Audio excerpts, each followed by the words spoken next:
ಅದೊಂದು ಚಿಕ್ಕ ಸಂಸಾರ. ಗಂಡ, ಹೆಂಡತಿ ಹಾಗೂ ಮಗ ಇದ್ದ ಕುಟುಂಬ. ಗಂಡ ಸುರೇಶ 45 ವರ್ಷದವನು. ಬೆಳಿಗ್ಗೆಯಿಂದ ಸಂಜೆ ತನಕ ದುಡಿದು ರಾತ್ರಿ ಕುಡಿದು ಮನೆಗೆ ಬರುತ್ತಾ ಇದ್ದ. ಅವನ ಹೆಂಡತಿ ಶೋಭಾ ವಯಸ್ಸು 37 ವರ್ಷ, ಗೃಹಿಣಿ. ನೋಡಲು ಒಳ್ಳೆ ದಪ್ಪ ದೇಹ, ಮೈಕಟ್ಟು ಹಾಗೂ ಸುಂದರವಾಗಿ ಇದ್ದಳು. ಅವಳ ಮಗ ಮೋಹನ ವಯಸ್ಸು 18 ವರ್ಷ, ಕಾಲೇಜು ಮೆಟ್ಟಿಲು ಹತ್ತಿದ ಮೇಲೆ. ನೋಡಲು ತಕ್ಕ ಮಟ್ಟಿಗೆ ಒಳ್ಳೆ ಮೈಕಟ್ಟು ಹೊಂದಿದ್ದ ಹಾಗೂ 6 ಇಂಚಿನ ಗಡಸು ಬಾಳೆಹಣ್ಣು ಹೊಂದಿದ್ದ. ಗಂಡ, ಹೆಂಡತಿ ಹಾಗೂ ಮಗ ಮೂವರು ರಾತ್ರಿ ಒಟ್ಟಿಗೆ ಒಂದೇ ರೂಮ್ ಅಲ್ಲಿ ಡಬ್ಬಲ್ ಬೆಡ್ ಮಂಚದ ಮೇಲೆ ಮಲಗುತ್ತಿದ್ದರು. ಸುರೇಶ ಹಾಗೂ ಮೋಹನ್ ಒಂದೊಂದು ಬದಿ, ಆದರೆ ಶೋಭಾ ಮಧ್ಯ ಮಲಗುತ್ತಿದ್ದಳು. ಸುರೇಶ ಮೊದಲು ಬಿಸ್ನೆಸ್ ಮಾಡಿಕೊಂಡು ಇಂದ, ಆದರೆ ವ್ಯವಹಾರದಲ್ಲಿ ಲಾಸ್ ಆಗಿ ಕುಡಿತದ ಚಟಕ್ಕೆ ಬಿದ್ದು ಸ್ವಂತ ಮನೆಯನ್ನು ಮಾರಿ ಒಂದು ಬಾಡಿಗೆ ಮನೆಯಲ್ಲಿ ವಾಸಿಸುತ್ತಿದ್ದರು. ಸುರೇಶ ದಿನಗೂಲಿ ಕೆಲಸಕ್ಕೆ ಹೋಗುತ್ತಿದ್ದ. ವಾರದ 6 ದಿನ ಕೆಲಸ ಮಾಡುತ್ತಾ ಇದ್ದ ಕಾರಣ ಎಲ್ಲ ದಿನವೂ ಕುಡಿಯುತ್ತಿದ್ದ. ಆದರೆ ಕೆಲಸ ಇಲ್ಲದ ಒಂದು ದಿನ ಮಾತ್ರ ಅಲ್ಲಿ ಇಲ್ಲಿ ತಿರುಗಿ ಕುಡಿಯದೆ ಬರುತ್ತಾ ಇದ್ದ. ಇನ್ನು ಶೋಭಾ 37 ವರ್ಷದ ಗೃಹಿಣಿ. ಅವಳಲ್ಲಿ ಕಬಡ್ಡಿ ಆಟದಲ್ಲಿ ಆಸೆ ಹೆಚ್ಚಾಗಿರುವ ವಯಸ್ಸು. ತನಗಿಂತ 8 ವರ್ಷ ದೊಡ್ಡವನಾಗಿದ್ದ ಸುರೇಶ ಕಬಡ್ಡಿ ಆಟದಲ್ಲಿ ವಿಷಯದಲ್ಲಿ ಮಾತ್ರ ಅಷ್ಟಕ್ಕೆ ಅಷ್ಟೇ ಆಗಿದ್ದ. ಇದು ಶೋಭಾ ಅವನ ಮೇಲೆ ಕೋಪ ಮಾಡಿಕೊಳ್ಳುವ ಮುಖ್ಯ ಕಾರಣ ಆಗಿ ಬದಲಾಗಿತ್ತು. ಶೋಭಾ ಸುರೇಶ ಫುಲ್ ಕುಡಿದು ಬಂದರೆ ಕೋಣೆಯ ಒಳಗೆ ಅವನನ್ನು ಸೇರಿಸುತ್ತಿರಲಿಲ್ಲ. ಕಡಿಮೆ ಕುಡಿದರೆ ಮಾತ್ರ ರೂಮ್ ಒಳಗೆ ಎಂಟ್ರಿ ಇರುತ್ತಿತ್ತು. ಮೊದಲಿಗೆ ಸುರೇಶ ಹಾಗೂ ಶೋಭಾ ಒಂದು ಕೋಣೆಯಲ್ಲಿ ಮಲಗುತ್ತಿದ್ದರು ಹಾಗೂ ಮೋಹನ್ ಮತ್ತೊಂದು ರೂಮ್ ಅಲ್ಲಿ. ಆದರೆ ಮನೆ ಮಾರಿ ಸಿಂಗಲ್ ಬೆಡ್ ರೂಮ್ ಮನೆಗೆ ಬಾಡಿಗೆ ಬಂದ ಮೇಲೆ ಮೂವರು ಒಟ್ಟಿಗೆ ಮಲಗುತ್ತಾ ಇದ್ದರು. ಮೋಹನ್ ಕಾಲೇಜು ಮೆಟ್ಟಿಲು ಹತ್ತುವ ಮೊದಲು ಕಬಡ್ಡಿ ಆಟದಲ್ಲಿ ಯಾವುದೇ ವಿಷಯ ತಿಳಿದುಕೊಂಡಿರಲಿಲ್ಲ. ಆದರೆ ಕಾಲೇಜು ಮೆಟ್ಟಿಲು ಹತ್ತಿದ ಮೇಲೆ ಸ್ನೇಹಿತರ ಜೊತೆ ಸೇರಿ ಕಬಡ್ಡಿ ಆಟವನ್ನು ಎಲ್ಲ ರೀತಿಯ ಮಾಹಿತಿ ಪಡೆದಿದ್ದ. ಅದು ರಿಯಲ್ ಆಗಿ ನೋಡಲು. ಅವನಿಗೆ ಬಾಡಿಗೆ ಮನೆ ಸೇರಿದ ಮೇಲೆ ಅವನ ತಂದೆ ತಾಯಿ ಜೊತೆ ಮಂಚ ಹಂಚಿಕೊಳ್ಳಲು ಶುರು ಮಾಡಿದ ಮೇಲೆ ಇನ್ನೂ ಹೆಚ್ಚಾಗಿ ತಿಳಿಯಲು ಸಾಧ್ಯವಾಯಿತು.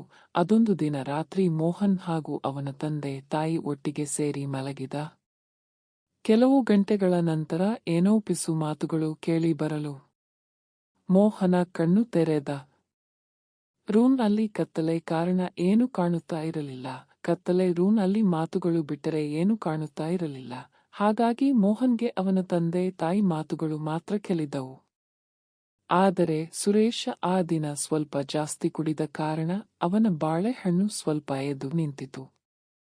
ಮೋಹನ್ಗೆ ಆಗ ಅಷ್ಟು ಗೊತ್ತಾಗದ ಇದ್ದಾಗ ಸುಮ್ಮನೆ ನಿದ್ದೆಗೆ ಜಾರಿದ.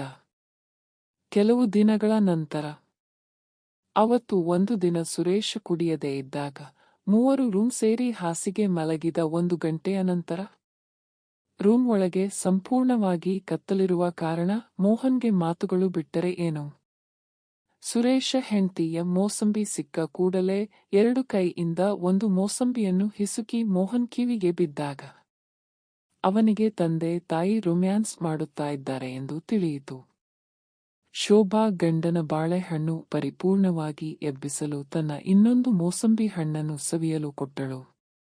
ಸುರೇಶ ಅದನ್ನು ಕೂಡ ಸವಿಯಲು ಇರಲು ಶೋಭಾ ರಂಧ್ರದಿನಲ್ಲಿ ಹನಿ ಜಿನುಗುತ್ತಾ ಇತ್ತು. ಅವಳಿಗೆ ಬೇಸರ ತಂದಿತ್ತು. ಆಗ ಶೋಭಾ ಕೋಪದಲ್ಲಿ ಇತ್ತು. ಸಾಕು ಬಿಡ್ರಿ, ಅದೆಷ್ಟು ನಿಮ್ಮದಂತೂ ಈ ಜೀವನದಲ್ಲಿ ಏಳಲ್ಲ ಎಂದು ಕೂಗಲು ಅದು ಮೋಹನ್ ಕಿವಿಗೆ ಬಿದ್ದು ಅವನ ತಾಯಿ ಹತಾಶೆ ಅಲ್ಲಿ ಇರುವುದು ಅರಿತ. ಆಗ ಸುರೇಶ್, ಹೇ, ಅಷ್ಟು ತೆವಲು ಇದ್ರೆ ಸಿಗ್ನಲ್ ಅಲ್ಲಿ ಹೋಗಿ ನಿಂತ್ಕೋ, ಯಾರ್ ಬೇಡಾಂದ್ರು ಸುಖಾನು ಸಿಗತ್ತೆ.